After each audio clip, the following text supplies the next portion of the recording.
I kind of think to myself, my belief structure around this is that the harder you try and make things happen, the worse it is.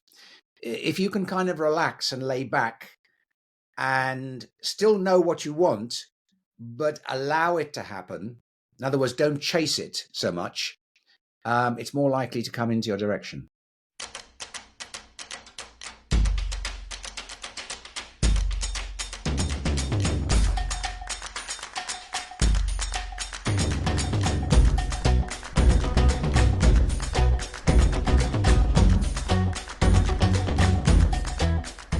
Welcome to the Unlocked podcast in my mini-series where we're using the Diary of a CEO conversation cards to unlock some deeper levels of connection.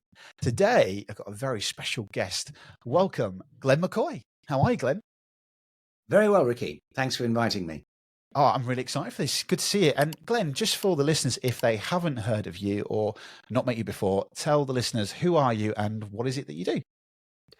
So I'm Glen McCoy. I am a scriptwriter, writer and creative in general, and I write for television, but also the corporate market.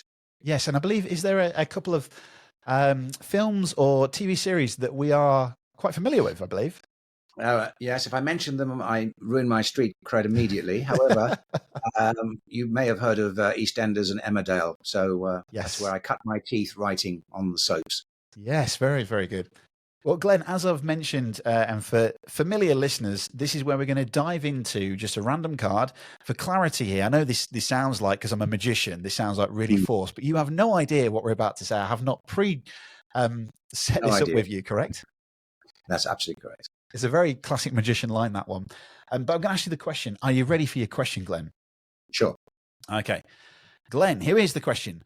What is the one belief or behavior that has positively impacted your life in the past 12 months? Yes, I would say the belief that most impacted me is how I've noticed where I have arrived in the last 12 months. So in other words, in the last 12 months, I've moved from somewhere in the country that I was living for about 16 years. My decision to do it was on a whim. And I now moved north and I live in Clitheroe in Lancashire. And I reflect on the number of other changes that have happened to me, which all align with my purpose and the things that I want out of life. And I kind of think to myself, my belief structure around this is that the harder you try and make things happen, the worse it is. If you can kind of relax and lay back and still know what you want, but allow it to happen, in other words, don't chase it so much, it's more likely to come into your direction. Interesting. Now that I mean, obviously that sounds kind of counterproductive there, by having a relaxed attitude towards it, that things are likely to happen. So why has that happened for you?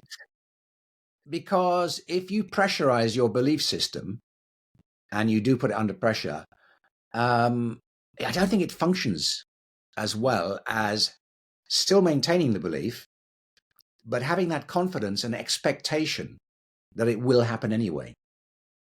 Interesting.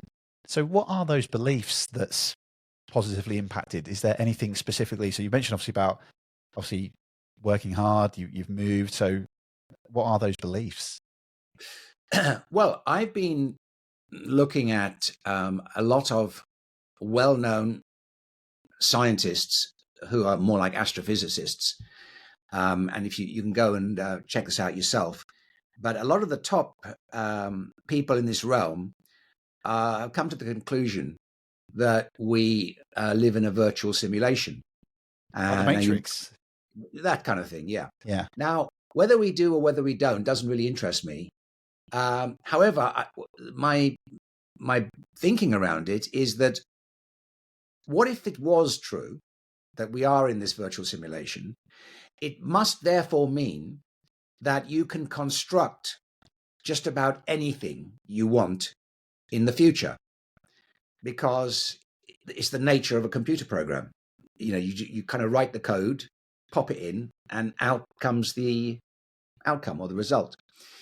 And by having that belief, I feel I've covered more ground and got more things done than having the belief that this is all very real and you can't change it, and you are kind of there because someone's put you there, and you have to just cross your fingers and hope for the best. That is kind of pushing your beliefs. But having the belief that you can change things suddenly makes it easier for you to have the confidence to make those changes happen in reality.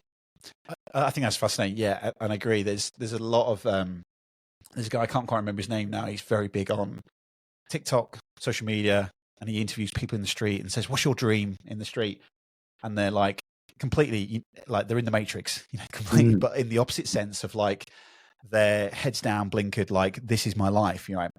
So, and it's fascinating. But one of the things there is like I think it's really difficult is that a lot of people, and I'm not going to name names here, but I know especially family members, friends that have a belief that I can't change things.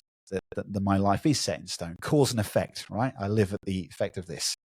So for those people listening, it might be very easy for people like me and you who live in that world where, we're NLP trained, we're big fans of learning and development. But for those people that are listening that, no, I don't get that. I don't believe that.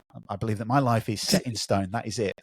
What would you say to them about giving them the belief that they can change things in their life? What would they need to do? Reminds me of the very old movie Shirley Valentine. I don't know if you've ever seen it. I'm a bit young, Glenn, but yeah, I do know. Yeah, I think I remember. Yes. Well, age aside, you can watch tomorrow. True, yes, yeah. You get that movie out and look at it. Without giving anything away that will spoil it for you, you've got a woman who is locked into a belief system created by her husband. Wait, hang on a minute. I might remember this because I think, Glenn, and hopefully I'm not going to spoil this, but my mum used to love Shirley Valentine because is this the lady that goes abroad and lives in a... Okay, cool. Go for it. Sorry, carry on. I know who it is now. Yes. Yeah.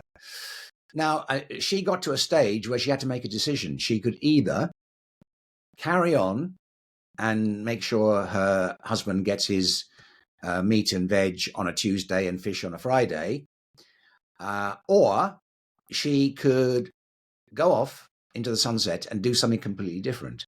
It's not that she, what could I say, fell out with her husband as such. She just had enough of being pushed down this path. And I think it's quite a good movie. You should kind of have a look at it. Yeah. And that kind of reminds me that if you're on a path and you think you can't do anything about it, well, you have to realize that that's you for the rest of your life. Nothing is going to change. And that's the way it's going to be.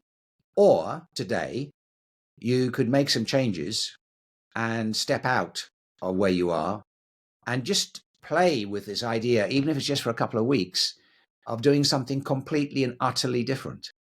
And do you have the courage to do that?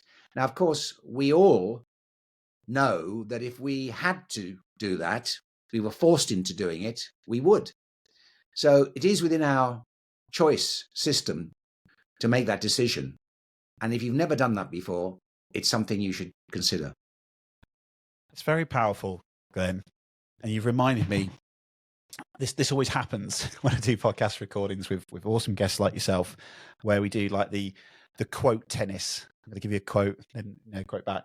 Jim Rohn, he always used to say, like, if you want things to change, you have to change, and it's the same thing, isn't it, of making a choice there.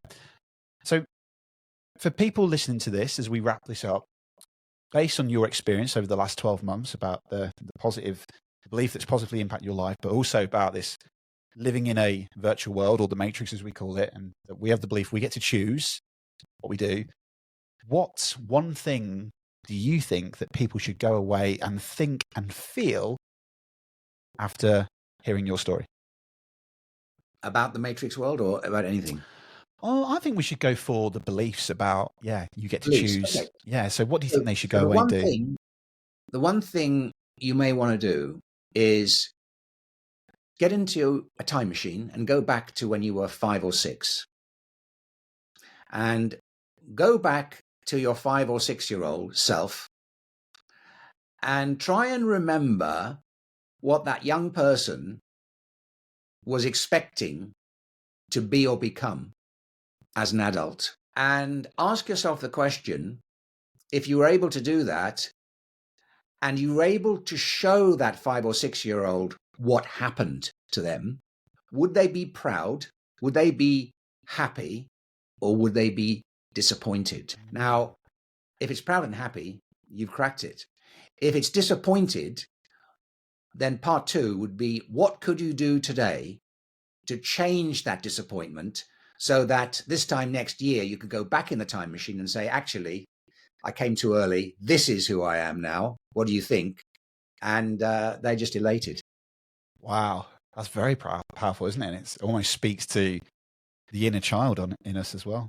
Love that. Well, Glen, thank you so much for this lovely little bite-sized episode. If people want to hear more or find out more about you, where can they go to learn about Glen McCoy? Just Google Glen McCoy. And look for Glen McCoy writer. There's a Glen McCoy with 2 N's for Glen, who is a cartoonist. Okay. And not that one. In America, a successful one. And very often I get mail destined for him. So brilliant. It's Glen with 1 N. Glen and with 1 N. yeah. Fantastic. Thank you, Glen, for coming on. Thank you. My pleasure. Thanks, Ricky.